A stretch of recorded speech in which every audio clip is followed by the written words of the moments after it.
and his XO, Major Ian Campbell. But soon after, they were captured by the Japanese troops and were lined up together with Lieutenant Jim Reardon, the only American in their batch of captives, to whom they also addressed as Yanker. Together with hundreds of POWs, they were transported deep into the Thai jungle prison camp dubbed Camp Kanchanaburi. As soon as they arrive, Captain Ernest and the others see the other malnourished and sick POWs captured earlier at the start of the war. After lining up for formation, a Japanese NCO named Sergeant Ito orders the newly arrived troops to count off, and it was conveyed by a translator named Takashi Nagase. Sergeant Ito slaps the Scottish major to start counting off, but Major Ian fights back. As a result, the major was beaten up. Before things can come to an irreversible end for Ian, his CO, Colonel Stewart, steps in to stop the beating. Not soon after, the warden of the camp, Captain Noguchi, comes out to show the newcomers what happens to escapees. 3 men on their knees were shot at point-blank range to their side. They are then handed some documents to sign, which state that they will not try to escape. A man named Dusty Miller forces Major Ian gets on his knees as Takashi passes by. It was one way of showing respect for the Japanese or Korean troops. As payback for the incident earlier, Sergeant Ito tortures Colonel Stewart by forcing him to drink liters of water and punching his gut afterward. The sadistic Jap continues until the Scot colonel passes out. Meanwhile, Captain Ernest and the others are vaguely briefed by their fellow captives on how to survive in the prison camp. Like for instance, for not bowing, Ernest receives a beating in the back which eventually lead him to come to the camp hospital, also known as the Death House. A bit later, with the help of Dusty, the colonel was brought to the Death House to recover from his injuries. Colonel Stewart, together with the officers, are discussing the possibility of escape after noticing that the Jap sentries were few in numbers. The camp doctor informs the officers that there's a reason for that. First, the locals were willing to rat them out in exchange for a bowl of rice. Second, the jungle is so dense that escape is very unlikely. Lastly, every escapee has been caught or died in 1,000 miles of hostile jungle. Despite the harsh conditions, there were some menial perks that the Jap tolerated. Like the sanctuary Dusty built outside the camp. They were allowed to visit it freely, knowing full well that they practically had nowhere to go. The following day, the Jap chief administrator for all POWs in Thailand, named Lieutenant Colonel Nagatomo, arrives. He then calls in for the officers in the house and informs them that they will be making a railroad 420 kilometers long within 18 months. Colonel Stewart then rages on the fact that his men can't manage it with the rations given to them. When asked about the papers, Colonel Stewart insults the Japs by throwing them at the Nagatomo's face. The Scot colonel ends up paying for the disrespect with his life. To many members of the Argyll and Sutherland Highlanders, Colonel Stewart was more than an officer, he was also a father they could look up to. When given the opportunity, they buried the colonel. Major Ian changes his mind about the escape. But the American felt betrayed. Captain Ernest tries to pacify the situation, but Yanker isn't having it. Soon, the railroad construction starts. The Japs were preparing to invade India, and the railway would be their supply line. Rain or shine, the prisoners would face unfathomable and endless troubles. Aside from endless hunger, they were faced with various diseases. One evening, Captain Ernest was burning up and clinging on to dear life. With death as a daily occurrence, the doc, the major, and Yanker gave up on the poor Scot. Late in the evening, Ernest's body was transferred to a hut where the dying or dead captives were kept. Dusty was about to leave the place when Ernest started shouting. Despite their heavy workload, Dusty continues to nurse Ernest back to health. The Scot captain later discovers that Dusty sacrificed his rations to feed him. The tables have turned. Days later, it was Ernest who was looking after Dusty. Captain Ernest notifies his good friend that he'll be starting giving out classes. A jungle university in the one place where the Japs don't dare go, the hut with the dead bodies. The railroad construction continues. One evening, an English soldier named Sergeant Roger carries his platoon leader, a suicidal lieutenant named Foxworth, sees Ernest and asks if they could join and teach the class. Roger has a background in fine arts, and Foxworth, who's currently not himself, used to teach Shakespeare in Cambridge. Roger figures that if his lieutenant keeps himself busy long enough, he wouldn't have to kill himself. In the following days, both teachers and the students keep themselves sane and escape the monotonous, dismal, and somber slave mentality by going through classes.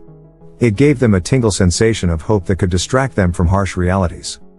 While everyone was doing their own thing, Major Ian was planning a coup. Ernest, Dusty, and Yanker disrupt the Major's meeting and try to talk sense in the Ian.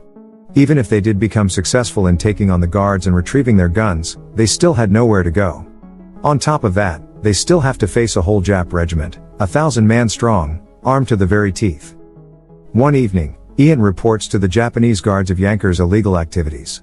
To the Major, Yanker has no loyalty except to himself and sees the American as a threat. But truth be told, he was just trying to be resourceful and survive. The Yanker wasn't the only one reported. Ian also snitched on the evening classes happening in the camp and had Dusty pay for it. The Major did all these to get his plan of fighting back on track.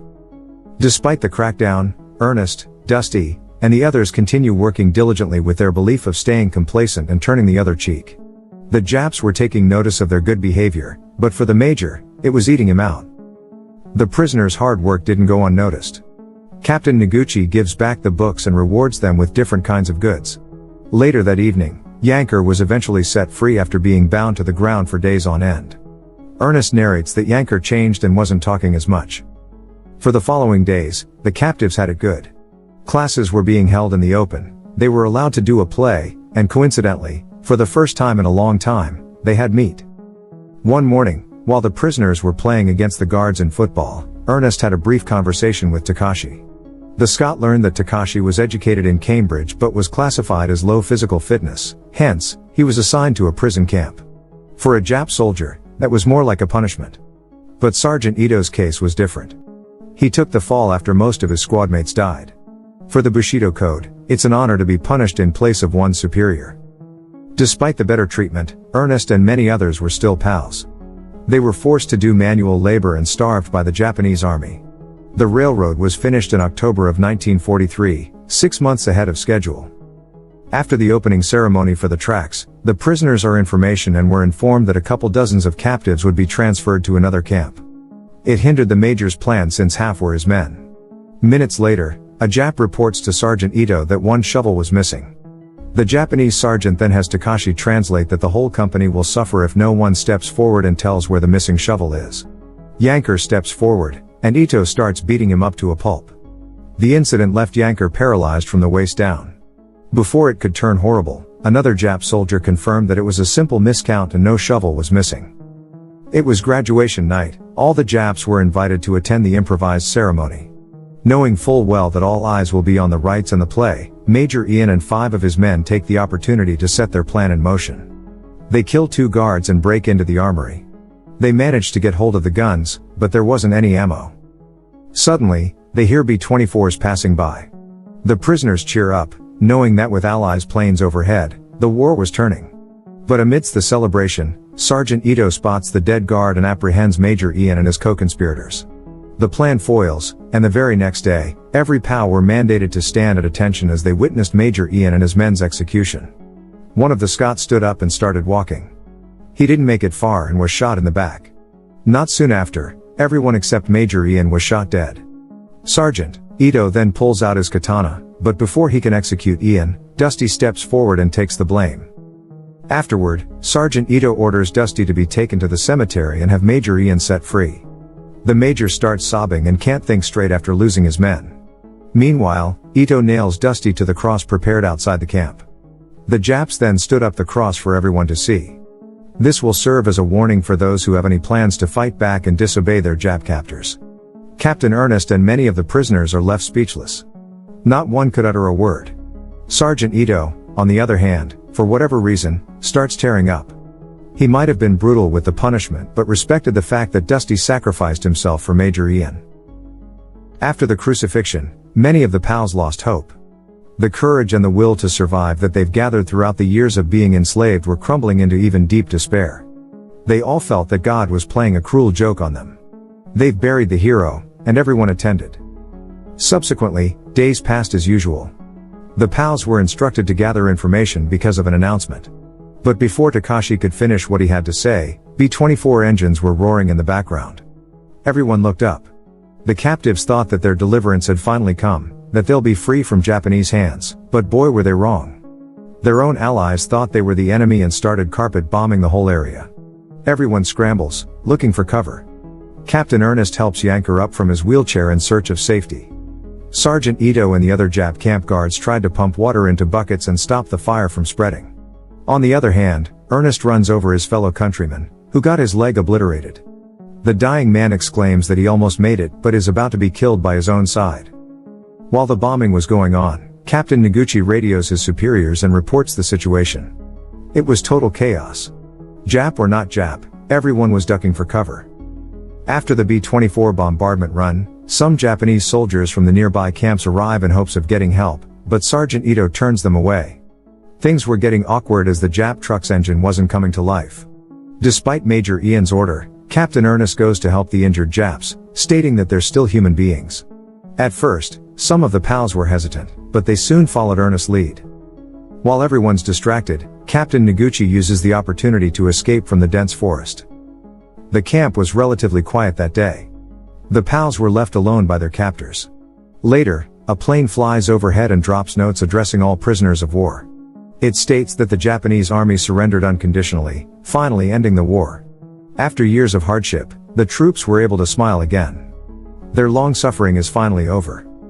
Soon, Allies troops find the prison camp. The POWs didn't know how to react and just stayed silent for a moment. Suddenly, a shout echoes throughout the camp. Ernest runs over to see what it is. Turns out,